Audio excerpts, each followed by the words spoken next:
नमस्कार, कशिश न्यूज देख रहे हैं आप और मैं सुष्मिता राज आपके साथ बुलेटिन की शुरुआत करते हैं। जनादेश की बात हो रही है क्योंकि आज दिन परिणाम का है। मतगणना लगातार जारी है। बंगाल में पहली बार कमल खिलने की कवायद तेज है। बहुमत से काफी आगे बीजेपी चल रही है। सीटों की संख्या 190 के पार पहुंच चुकी है।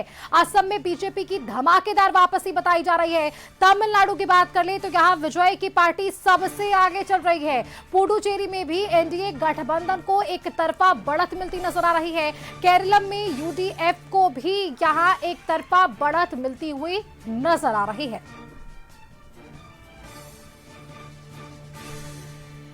बंगाल में पहली बार कमल खिलने की कवायद बिल्कुल तेज है क्योंकि बहुमत से काफी आगे बीजेपी चल रही है। 190 के आंकड़ों को पार कर लिया है बीजेपी ने।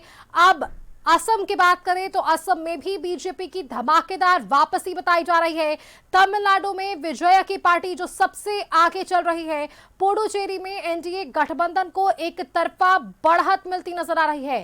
केरलम में यूडीएफ को एक तरफा बढ़त मिल रही है। तो आज इन जगहों के लिए परिणाम घोषित हो जाएंगे, लेकिन सबसे बड़ी बात जो इस बार मतगणना के बाद मत परिणाम पर सबकी निगाहें टिकी थी वो था पश्चिम बंगाल का राज्य, जहां ममता बनर्जी वर्सेस बीजेपी की वो पूरे बड़े चेहरे नजर आ रहे थे। हालांकि अब देखिए, ममता बनर्जी पीछे चल रही हैं, जिन्होंने लगभग 30 सालों से ज्यादा पश्चिम बंगाल को संभाला और अब वो कमान जो है कहीं ना कहीं बीजेपी के पास जाती हुई नजर आ रही है। अब तक के जो रुझान बता रहे हैं लगभग 1 बज चुका है। 1 बजे तक यानी सुबह से जब मतगणना शुरू हुई है उसके बाद से लगातार कभी एनडीए के लिए बीजेपी आगे चल रही है तो कभी टीएमसी, लेकिन अब जो बढ़त बीजेपी ने बनाई है वो लगातार बनी हुई है। यही कारण है कि 190 सीटों पर बीजेपी आगे चल रही है। इस बार का चुनाव पश्चिम बंगाल के लिए बेहद खास भी रहा क्योंकि मत प्रतिशत जो थे वो बेहद चौंकाने वाले सामने आए थे। ये कयास भी लगाया जा रहा था। अब कह सकते हैं कि राजनीतिक पंडित भी ये जरूर कह रहे थे, विश्लेषकों की तरफ से भी ये जरूर कहा जा रहा था कि जो मत प्रतिशत बढ़ा है वो कहीं ना कहीं कह सकते हैं कि परिवर्तन के साथ भी हो सकता है या वापसी के साथ भी हो सकता है, क्योंकि 1-2 नहीं, लगभग ऐसे कह सकते हैं 10% अधिक वोट जो है इस बार मुकाबले 2021 के ज्यादा हुए थे। 30 लाख ऐसे वोटर्स थे जिन्होंने बढ़ चढ़कर अगली संख्या से ज्यादा पार जो है इस बार अपने मताधिकार का इस्तेमाल किया था। अगर 2 चरणों में, क्योंकि देखिए पश्चिम बंगाल में अगर हम बात करें तो 294 में से 293 सीटों पर इस बार जो है ये मत परिणाम हम देख रहे हैं, क्योंकि एक सीट जो फाल्टा है वहां से वापस जो है वो वापस से वोटिंग होनी है, जिसके लिए तारीख 21 मई है। तो अब 294 में से 293 सीटों पर हम बात कर रहे हैं तो यहां 293 सीटों में लगभग 190 सीटों पर बीजेपी की बढ़त होना प्रचंड और बहुमत जीत की तरफ इशारा जरूर करता है।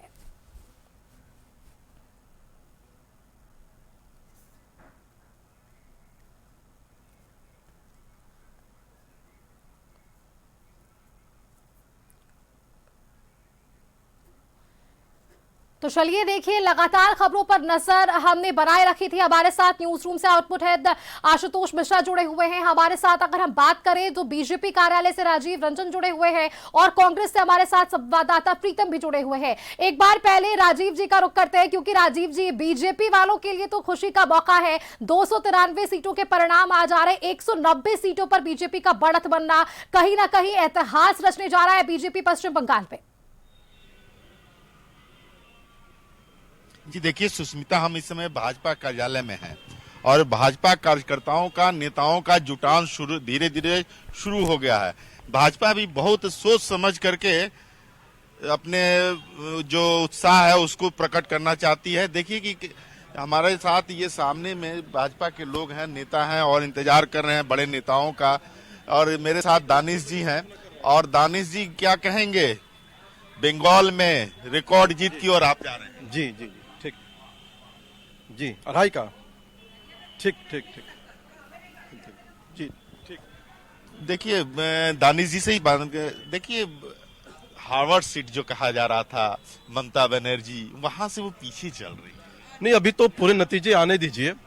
वो चुनाव हार रही हैं, बंगाल की जनता उन्हें चुनाव हरा रही है और टीएमसी के जो अभी आंकड़े आ रहे हैं वो काफी नीचे गिरने वाले हैं। Bharatiya Janata party 200 plus seat जीत करके सरकार बनाने जा रही है। पूरे देश को बधाई, बंगाल की जनता को बधाई। जिस प्रकार से हिंसा मुक्त चुनाव हुआ, जिस प्रकार से वहां पे पूरी तरह से जो है निष्पक्ष चुनाव हुए, उसके नतीजे हैं कि पश्चिम बंगाल में भारतीय जनता पार्टी सरकार बनाने जा रही है। इसलिए बंगाल के सभी जनता को बधाई। और जिस प्रकार से ममता बनर्जी का आतंक था, घुसपैठियों को संरक्षण था, जिस प्रकार से करप्शन भ्रष्टाचार था, तुष्टीकरण और सांप्रदायिकता की राजनीति थी, बंगाल की जनता ने इस चुनाव के माध्यम से पूरी तरह से ऐसी राजनीति को समाप्त किया है और भारतीय जनता पार्टी के नेता नरेंद्र मोदी जी के विजन में विश्वास दिखाया है। अब बंगाल भी देश में मुख्य धारा की राजनीति में जुड़ेगा और विकास की ओर आगे बढ़ेगा। असम भी आप गजब तरीके से मतलब ये तीसरा टर्म है आपकी सरकार का और ये एक तरह से 100 के आसपास आप वहां हैं। कांग्रेस बहुत पीछे है।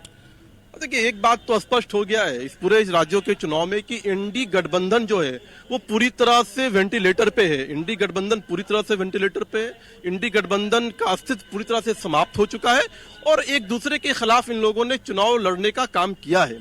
असम में लगातार हम चुनाव जीत रहे हैं, पहले से हमारी अच्छी संख्या वहां पे बढ़ रही है और जिस प्रकार से हेमंत विश्व शर्मा जी ने वहां पे काम किया है, जनता ने उनके काम पर विश्वास जताते हुए मोहर लगाया है।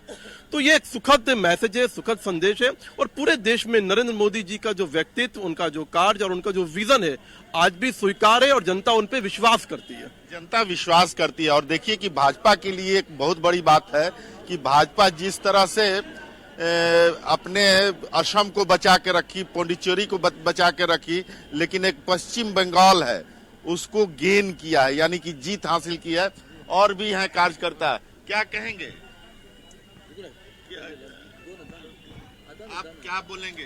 देखिए, बंगाल और असम में जिस प्रकार से भारतीय जनता पार्टी की जीत हो रही है, पूरे बंगाल वासियों को, असम वासियों को बधाई और शुभकामना देते हैं। नरेंद्र मोदी का विजन का जीत है, सनातनियों का जीत है, निश्चित तौर पर कार्यकर्ताओं का जीत है। अब बंगाल में ही भगवा झंडा फहर चुका है। देखिए, महिला मुख्यमंत्री हार रही हैं हार्वर्ड सीट से, ममता बनर्जी, ये बहुत बड़ा संकेत है। देखिए, ममता बनर्जी जी हार के कारण स्वयं है। महिला होते हुए भी उन्होंने महिलाओं का एक धर्म का निर्वाह नहीं किया। उनको वहां की जनता ने मुख्यमंत्री बनाया, लेकिन वहां आतंक का राज करा दी, वहां पर शिक्षा समाप्त कर दी, स्वास्थ्य समाप्त कर दी और केवल भय से। आप तो प्रचंड जीत की ओर हैं। अभी इसीलिए बता रहे ना कि वो जो कर दी उसका परिणाम यह निकला कि इस बार भारतीय जनता पार्टी जो 77 सीट हम जीते थे, आज हम बिल्कुल राजीव जी, क्योंकि देखिए महिलाओं का फैक्टर बहुत बड़ा रोल प्ले करता है चुनाव में और जो मताधिकार का इस्तेमाल होता है वो तस्वीरें भी हम आपके जरिए देख रहे हैं। तस्वीरें आप लगातार दिखाइए किस तरह से पार्टी कार्यालय में जो जश्न का माहौल है वो यहाँ पर नजर आ रहा है। प्रतिक्रियाएं जरूर सामने आ रही है। फिलहाल रुक कर लेते हैं एक बार प्रीतम का भी। प्रीतम, क्योंकि देखिए 5 ऐसे जगह थे जहां पर चुनाव परिणाम आ जा रहे हैं, सभी जगहों पर बीजेपी का जो प्रदर्शन है वो बेहतरीन नजर आ रहा है, लेकिन कांग्रेस की स्थिति क्या कहती है? और ऐसे में एक बड़ा फीडबैक जरूर लेना चाहिए कि कैसे चुनाव परिणाम को अपने पक्ष में किया जा सके, कहां कमी रह जा रही है कांग्रेस के लिए? लगा रही थी पलटानो दर का। आप जैसा बोते हैं वैसा काटते हैं। कांग्रेस ने जैसा किया है वैसा उसको परिणाम मिला है। असम जैसे महत्वपूर्ण राज्य में जहां पे पिछले 10 साल से भाजपा की सरकार थी और हिमंता बिस्वा शर्मा जो तरुण गोगोई की सरकार में मंत्री हुआ करते थे, बहुत अहम ओहदा मिला था। वो चुनाव से ठीक पहले 2016 में जब चुनाव होना था उससे ठीक 1 साल पहले वो भाजपा में शामिल होते हैं। उसके बाद से लगातार भाजपा वहाँ मेहनत करती है और पिछले 10 साल से उनकी वहाँ पे सरकार है। दरअसल जिस तरह से कांग्रेस की कार्य प्रणाली है उससे कहीं न कहीं कांग्रेस की जो हार्ड कोर कार्यकर्ता है उसको निराशा हाथ लगती है। और सबसे बड़ी बात यह है कि वो सीखना नहीं चाह रही है। लगातार कांग्रेस के नेताओं से जब भी आप बात करेंगी सुष्मिता, वो बड़े ताव के साथ कहते हैं कि मोदी जो है 2024 के चुनाव में 400 पार का की बात करते थे, दावा ठोकते थे, हमने उनको 240 पे रोक दिया। अरे आपने 240 पे अगर मोदी को रोका तो मोदी लगातार चुनाव जीत भी रहे हैं। हरियाणा जीता, झारखंड, बंगाल जीता, उन्होंने बिहार जीता, उन्होंने जहां जहां चुनाव हुए वहां केवल झारखंड और जम्मू कश्मीर को छोड़ के वो सारे राज्यों में उन्होंने अपने दम पे सरकार बनाई। और अब तो देखिए कि आप बिहार में भी भाजपा का मुख्यमंत्री हो गया है और बंगाल में भी भाजपा का मुख्यमंत्री होने जा रहा है। सबसे बड़ी बात ऐसा है कि उससे मेहनत करनी होती है। ऐसा नहीं कि गौरव गोगोई ने मेहनत नहीं की है, मेहनत बहुत की है, लेकिन भाजपा ने जिस तरीके से तमाम तरीके से रणनीति बनाई, रणनीति क्या बनाई? रणनीति ये बनाई कि जो असम में जो 36 मुस्लिम बहुल सीटें थी वहां पे परिसीमन होता है और वो 36 मुस्लिम बहुल सीटें घटकर मात्र 12 हो जाती है। 24 सीटें का सीधा नुकसान कांग्रेस को होता है। दूसरा, चुनाव के ठीक पहले हेमंता बिस्वा शर्मा की सरकार की तरफ से महिलाओं के खाते में एक बल्क राशि भेजी जाती है, महिलाओं का वोट मिलता है। तीसरा, जो all India United democratic front है बदरुद्दीन तैयब की, उसका वहाँ हालांकि पिछले साल 2021 में गठबंधन हुआ था, लेकिन इस बार कांग्रेस को ऐसा लगा कि अगर हम AIUDF के साथ जाते हैं तो कहीं वोटों का ध्रुवीकरण ना हो जाए, इस कारण अलग चुनाव लड़ा, उसका परिणाम था। हालांकि जो मुद्दे उठाए गए थे कांग्रेस की तरफ से, मुद्दे बिल्कुल जेन्युइन मुद्दे उठाए गए थे, वास्तविक मुद्दे उठाए गए थे, क्योंकि असम में भी जिस तरह से दूसरे राज्यों से पलायन होता है, असम से ही भारी पलायन होता है लोगों का।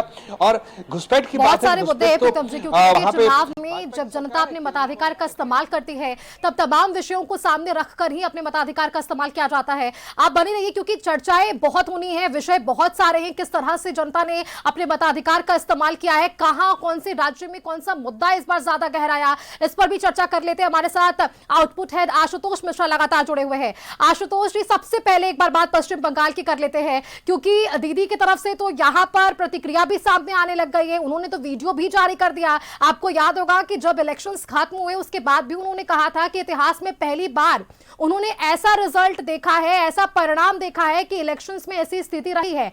कहीं ना कहीं वो डर था ममता बनर्जी के भीतर कि कहीं ना कहीं परिणाम उनके विपरीत आएगा, और ये जरूर कहा जा रहा था कि जीत गए तो CM और हार गए तो खराब EVM।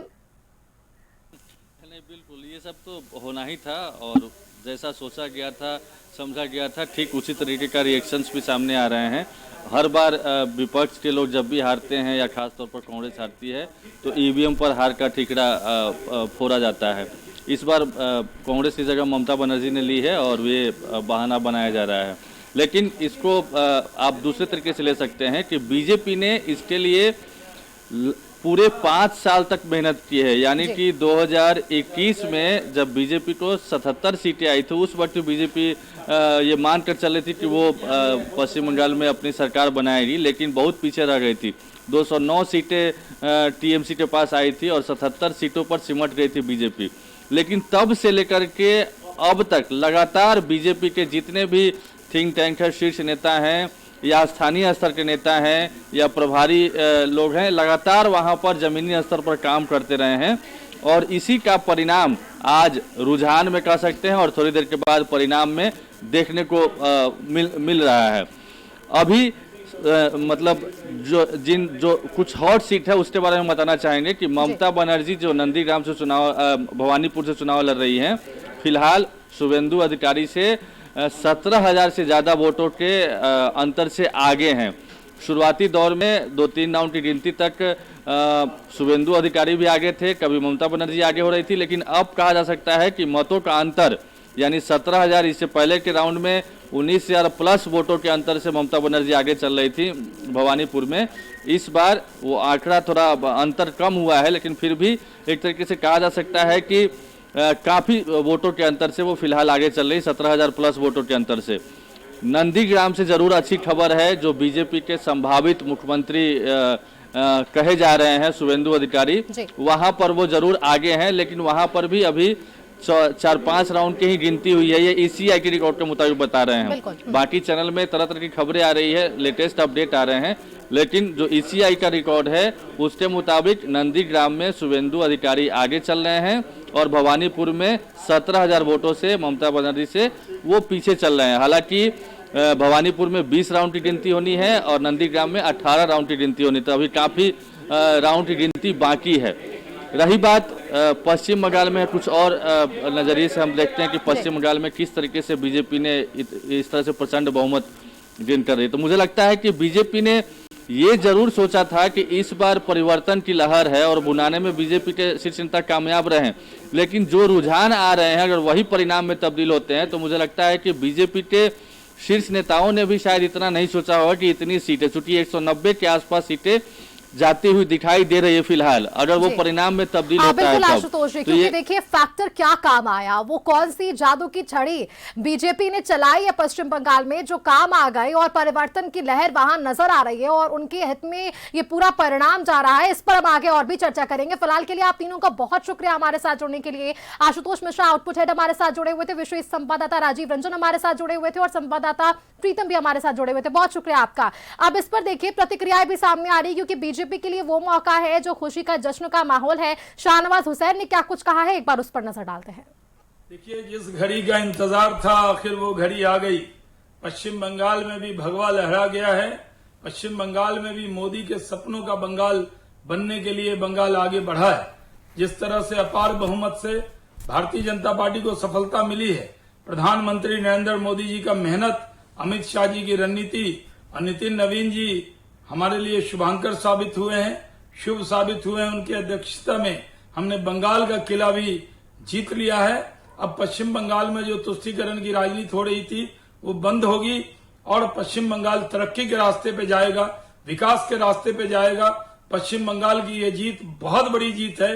भारतीय जनता पार्टी का हर कार्यकर्ता आज खुशी से झूम रहा है। देखिए, खबरों का सिलसिला लगातार जारी है। वक्त फिलहाल यहाँ पर एक छोटा सा ब्रेक का भी है, जल्द लौटेंगे।